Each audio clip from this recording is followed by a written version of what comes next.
capítulo de número 1 da primeira carta aos Coríntios, no versículo 17, na minha versão diz assim: porque Cristo me enviou, não para batizar, mas para evangelizar, não em sabedoria de palavras, para que a cruz de Cristo não se faça vã, porque a palavra da cruz é loucura para os que perecem, mas para nós que somos salvos é o poder de Deus.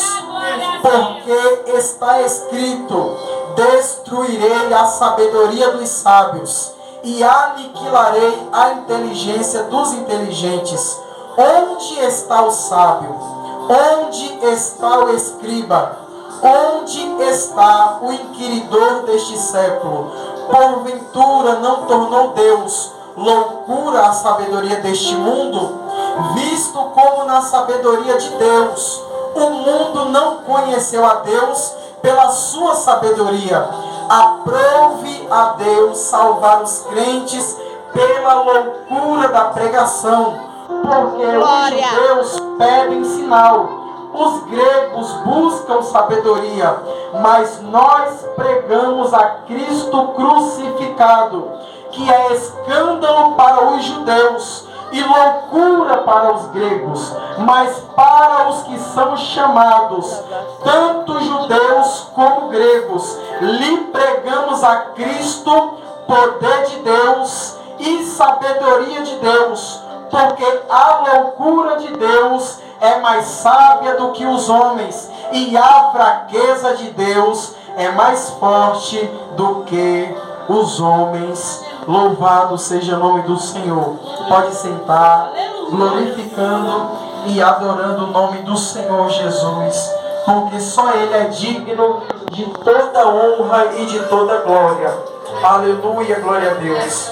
Irmãos, nós estamos diante de um culto a qual nós não podemos deixar de fazer menção o nosso Cristo crucificado. Nós estamos diante de um culto, irmãos, que eu costumo dizer que é o culto mais poderoso da cristandade. Neste culto, irmãos, não se fala de chave, nesse culto não se fala de carro, nesse culto se fala de Cristo crucificado, o Cristo ressuscitado, o Cristo que um dia vai voltar para buscar a sua igreja que está aguardando a sua volta. E diante deste culto, irmãos, eu trago uma palavra da qual foi escrita e pregada pelo apóstolo Paulo. E nós estamos diante de um texto da qual Paulo ele estava dizendo à igreja de Corinto. E eu, meditando nesse texto, na primeira carta aos Coríntios, no capítulo de número 1, Paulo ele começa a falar para a igreja que ele está triste com a igreja de Corinto, porque a igreja estava dividida. Dentro da igreja estava havendo divisão, porque estava havendo partidos dentro da igreja. E quais partidos eram esses? Uns preferiam Paulo, outros preferiam Pedro, outros preferiam Apolo. Mas Paulo ele vinha exortando a igreja de Corinto e dizendo que nem Paulo, nem Apolo e nem Pedro é alguma coisa, mas quem é alguma coisa na igreja é Cristo. Aleluia. É Cristo crucificado. E ele começa a dizer que ele não pregou outra palavra a não ser o Cristo crucificado. E eu meditando nessa palavra, irmãos, eu observo que nós, os crentes em Cristo, nós estamos deixando de pregar, de anunciar o Cristo crucificado. E diante disso, irmãos, nós estamos diante de um povo, de uma geração que hoje não conhece, não sabe o que é o verdadeiro Evangelho. Porque, irmãos, o verdadeiro Evangelho não está em você ter uma vida próspera. O verdadeiro Evangelho não está em você ministrar palavras bonitas. Porque Eu não sou crente para ser rico. Eu não sou crente para ter uma vida próspera. Eu também não sou crente para ser pregador. Eu não sou crente para ser levita. Mas é pelo contrário. Eu sou pregador porque eu sou crente. Aleluia. Eu tenho uma vida próspera porque eu sou crente.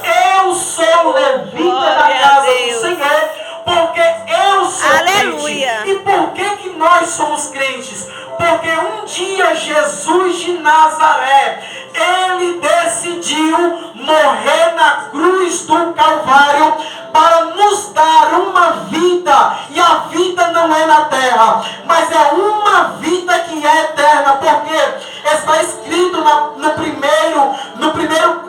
no capítulo 3 de João, no versículo 16 está escrito: porque Deus amou o mundo de tal maneira que deu o seu Filho unigênito, para que todos aqueles que nele crêem não pereçam, mas tenham a vida eterna.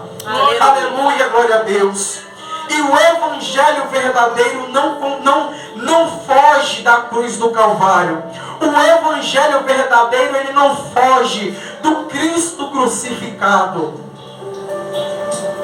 Aleluia. E é interessante, irmãos, que Paulo, ele fala: nós pregamos Cristo crucificado. Mas naquela época, irmãos, a cruz era um sinal de maldição.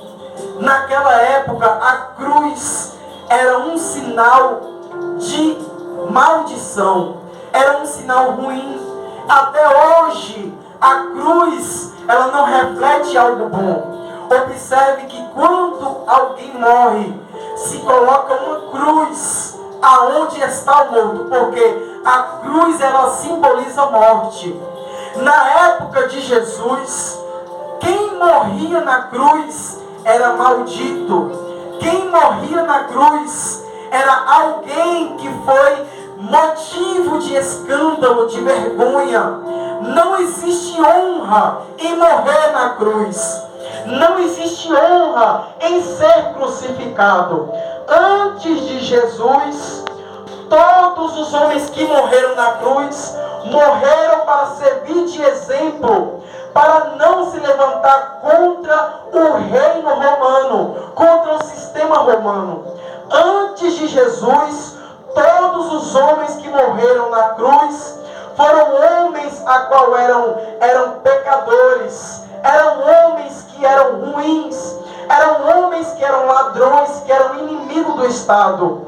Todos os homens que morreram na cruz antes de Jesus morreram por quê? Porque eles procuraram morrer na cruz. Eles procuraram motivo para morrer. Roubaram, mataram e por isso morreram na cruz.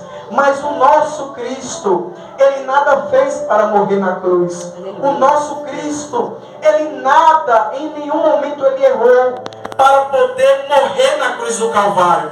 Mas quando nós olhamos nos textos da Bíblia Sagrada, nós vemos que antes de Cristo, a cruz era algo que remetia a algo ruim.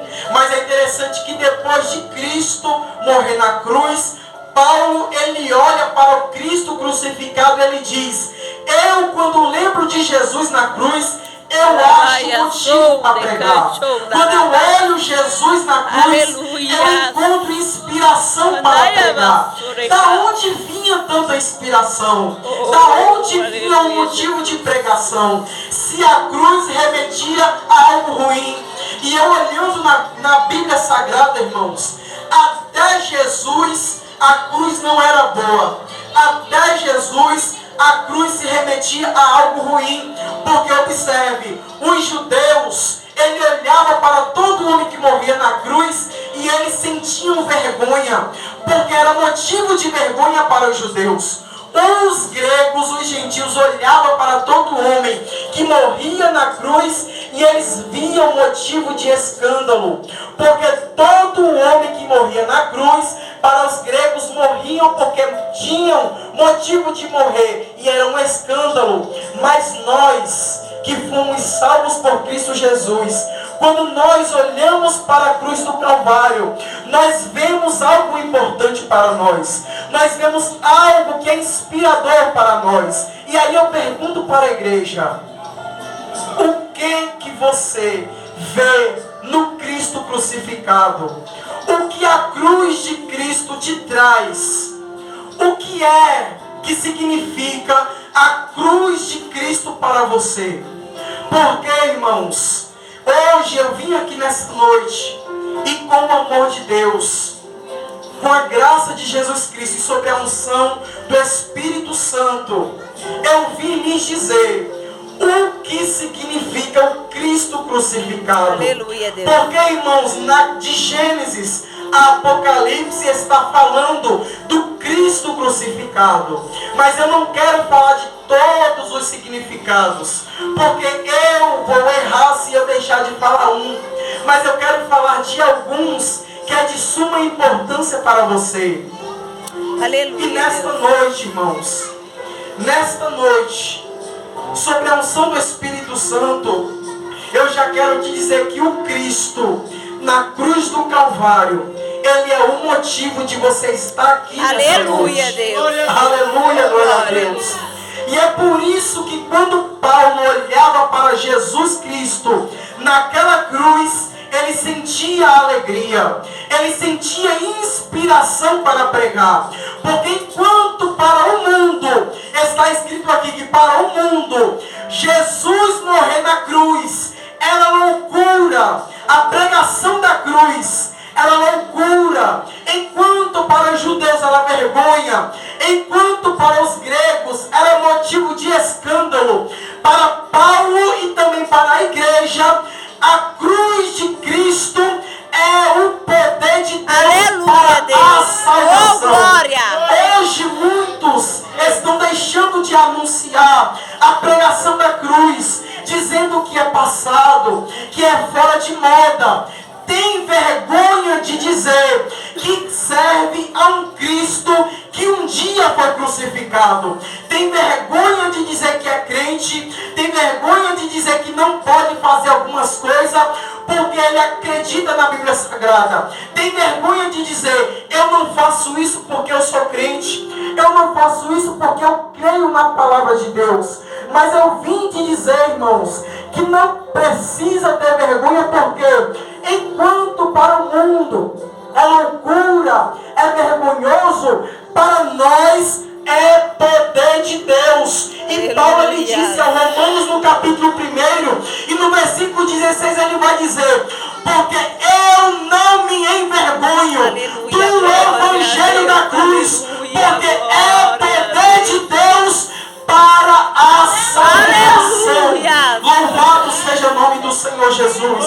Aí eu te pergunto: o que significa para você o Cristo crucificado? Porque, irmãos, de Gênesis a Apocalipse, Cristo ele significa algo de muita importância. É por isso que eu fico preocupado quando muitos homens pregam a palavra do Senhor e não conseguem achar Jesus nem no Novo Testamento. Ele prega em Mateus, ele prega em Marcos, em Lucas, em João, em Atos, prega nos todos os livros e não consegue falar o que Jesus falou e não consegue anunciar um pedacinho do testemunho de Cristo. Mas quando eu olho para a cruz, quando eu olho para a minha Bíblia Sagrada, logo no livro de Mateus, Jesus, ele é o Emanuel, Aleluia! Deus conosco. Ele é o rei dos judeus. Em Marcos escreve e mostra que Jesus, ele é o servo perfeito de Deus. Lucas ele escreve e mostra para nós que ele é o Filho do homem que veio para morrer e para buscar os que estavam perdidos. João ele é mais inspirador, ele é muito mais espiritual, e ele escreve logo no primeiro capítulo dizendo que Jesus Cristo é o verbo divino. No capítulo 6 e no versículo 25 ele diz que Jesus é o pão da vida que alimenta a nossa alma. Em João no capítulo 8 no versículo 12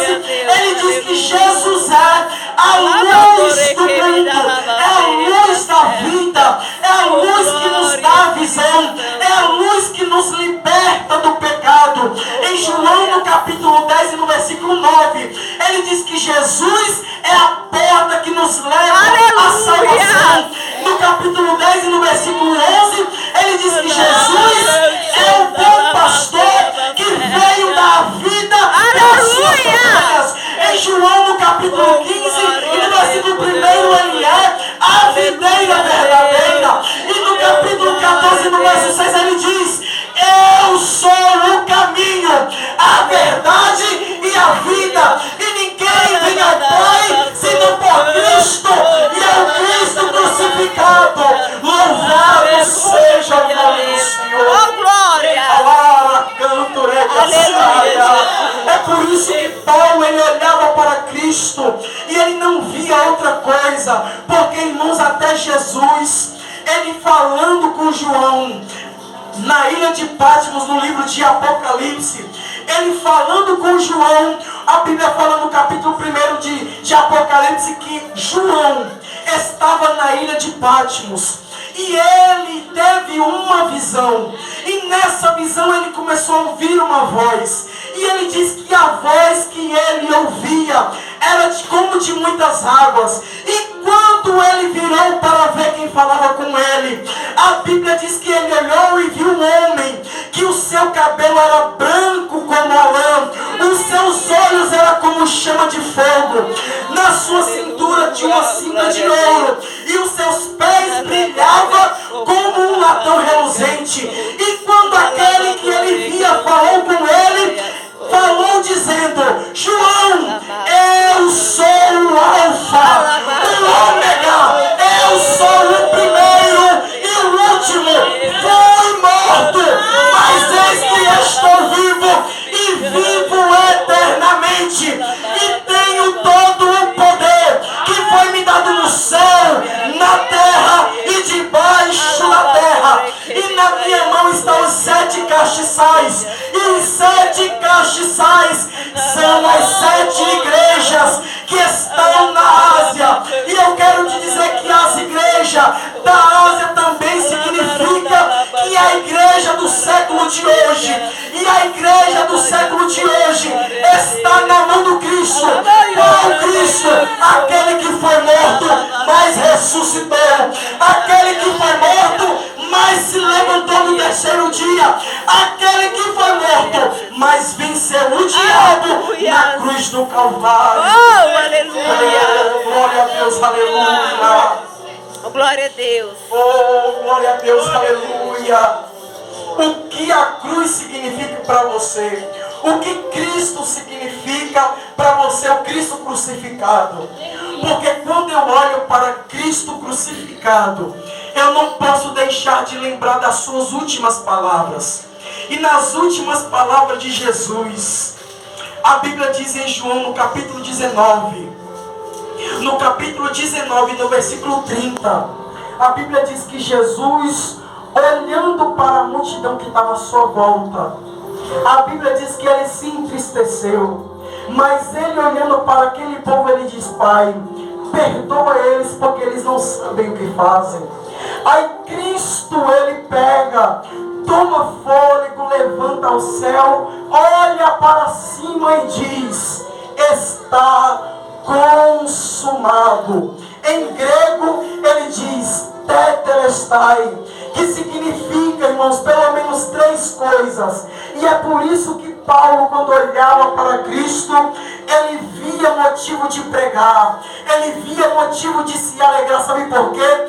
Quando Cristo morreu na cruz, ele cumpriu o seu propósito, ou seja, a cruz de Cristo, Jesus morrer na cruz, foi o ápice do seu ministério.